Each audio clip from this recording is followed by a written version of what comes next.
নমস্কাৰ, আপোনালোক সকলোকে স্বাগতম জনাইছোঁ অসম ফিউচাৰ ইউটিউব চেনেল। আশা কৰোঁ আপোনালোক সকলোৰে খবৰ ভাল। তো Srimanta Sankardev university of health ছায়েন্সৰ পৰা BSc নাৰ্ছিঙৰ কাৰণে এখন নতুন নটিচ আহিছে। তো এই নটিচখন বহুতেই ইম্পৰ্টেণ্ট হয়। তো এই নটিচখনত তেওঁলোকে মেনশ্যন কৰিছে যে BSc নাৰ্ছিঙৰ অনলাইন এপ্লিকেশ্যন ফৰ্মৰ যি লাষ্ট ডেট আছে সেয়া এক্সটেণ্ড কৰি দিলে। তো BSc নাৰ্ছিঙৰ লাষ্ট ডেটটো 22 মে তাৰিখ আছিল, কিন্তু এতিয়া এক্সটেণ্ড কৰিলে। তো এই ভিডিঅ'টোত ইয়াৰে এক্সটেনশ্যনৰ কথা আলোচনা কৰিম আৰু নটিচখন কেনেকৈ ডাউনলোড কৰিব পাৰিব সেইটো জনাই দিম। তো নটিচখন ডাউনলোড আপোনালোকে অফিচিয়েল ৱেবছাইট sswhs.in ৰ পৰা ডাউনলোড কৰিব পাৰিব আৰু আমাৰ ৱেবছাইট eduasamplus.com ৰ পৰা ডাউনলোড কৰিব পাৰিব। তো আমাৰ ৱেবছাইটৰ লিংক ডাউনলোড নটিচ বুলি ডেছক্ৰিপশ্যনত বা কমেণ্ট বক্সত দিয়া থাকিব, তাত গ'লে আপোনালোকে ইম্পৰ্টেণ্ট লিংক ছেকশ্যন পাব। তো এই পষ্টটোৰ লিংক ডেছক্ৰিপশ্যনত দিয়া আছে, এই পষ্টটোৰ পৰা নটিচখন ডাউনলোড কৰিব পাৰিব। তো তলৰ ফালে স্ক্ৰল ডাউন কৰাৰ পিছত এনেকুৱা ধৰণে ইণ্টাৰফেচ আহি যাব। ইয়াতে ফি ষ্ট্ৰাকচাৰ সকলোবিলাক ডিটেইলছ দিয়াই আছে। তো ফি ষ্ট্ৰাকচাৰটো আনৰিজাৰ্ভৰ কাৰণে 1500 টকা, বাকী SC ST এইবিলাকৰ কাৰণে 1200 টকা। তো নেক্সট ইয়াতে যিটো ইম্পৰ্টেণ্ট ইয়াতে দিয়া আছে এক্সটেনশ্যন নটিচ, তো ইয়াতে ক্লিক কৰিলে ক্লিক হেৰত ক্লিক কৰিব লাগিব। তাৰপিছত অট'মেটিকেলি আপোনালোকৰ PDF টো ডাউনলোড হৈ যাব। তো ইয়াৰ পৰা আপোনালোকে PDF টো ডাউনলোড কৰি লৈ ল'ব।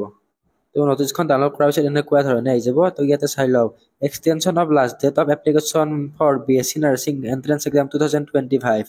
তো ইয়াতে দিয়া আছে the last date for submission of online application for BSc nursing entrance exam 2025 hereby extended up to 29 May 2025। তো ইয়াতে লাষ্ট ডেটটো 29 মেলৈকে এক্সটেণ্ড কৰিছে। The entrance examination shall be held on 22 June. তো এণ্ট্ৰেন্স এক্সামটো পষ্টপন বা extend কৰা নাই, কেৱল যিখন এপ্লিকেশ্যন ফৰ্ম ফিল আপ আছে সেইটো এক্সটেণ্ড কৰিছে। কাৰণ বহুতে পেমেণ্ট ফেইলাৰ বা এপ্লিকেশ্যন ফৰ্মৰ ছাৰ্ভাৰ ডাউনৰ কাৰণে কৰিব পৰা নাছিল। তো সেইবিলাকৰ প্ৰতি লক্ষ্য ৰাখি তেওঁলোকে ইয়াৰে লাষ্ট ডেটটো এক্সটেণ্ড কৰি দিলে।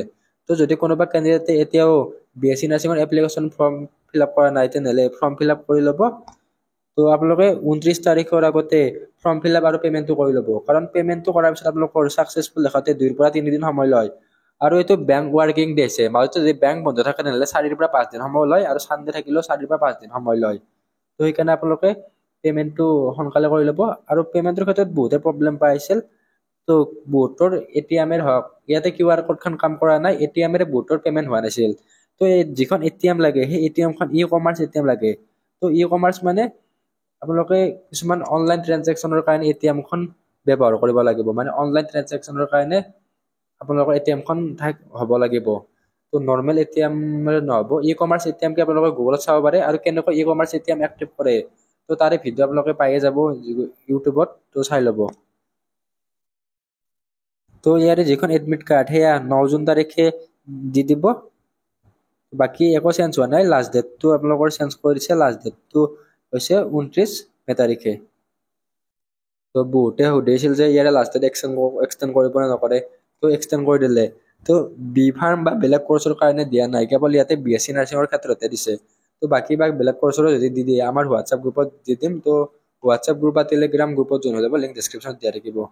তো যদি আপোনালোকে 2025ত BSc nursing B pharm paramedical কৰ্চৰ এণ্ট্ৰেন্স এক্সাম দিম বুলি ভাবি আছে, তেনেহ'লে আমাৰ ই বুক আৰু মক টেষ্ট চিৰিজবিলাক লৈ ল'ব পাৰিব। তো ই বুকত 4000তকৈ অধিক MCQ উইথ এনচাৰ পাব। তো ইয়াতে আপোনালোকে ফিজিক্স, কেমেষ্ট্ৰি, বায়'লজি আৰু ইংলিছ গ্ৰামাৰৰ MCQ কুৱেশ্যন পাব।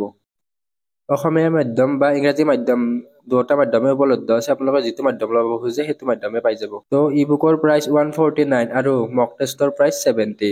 তো আপোনালোকে ই বুক আৰু মক টেষ্ট দুটা কম্বাইন কৰি ল'লে 199 হয়। তো যিবিলাক আগ্ৰহী কেণ্ডিডেট আছে তেওঁলোকে এই ই বুক কেইখন লৈ ল'ব পাৰিব। তো লিংক ডেছক্ৰিপশ্যনত দিয়া আছে, ডাইৰেক্ট ডেছক্ৰিপশ্যনৰ পৰা নহ'লে হোৱাটছআপত কণ্টেক্ট কৰি লৈ ল'ব পাৰিব। ডিছপ্লেত হোৱাটছআপ নম্বৰ দিয়া আছে, আপোনালোকে হোৱাটছআপত কণ্টেক্ট কৰি লৈ ল'ব।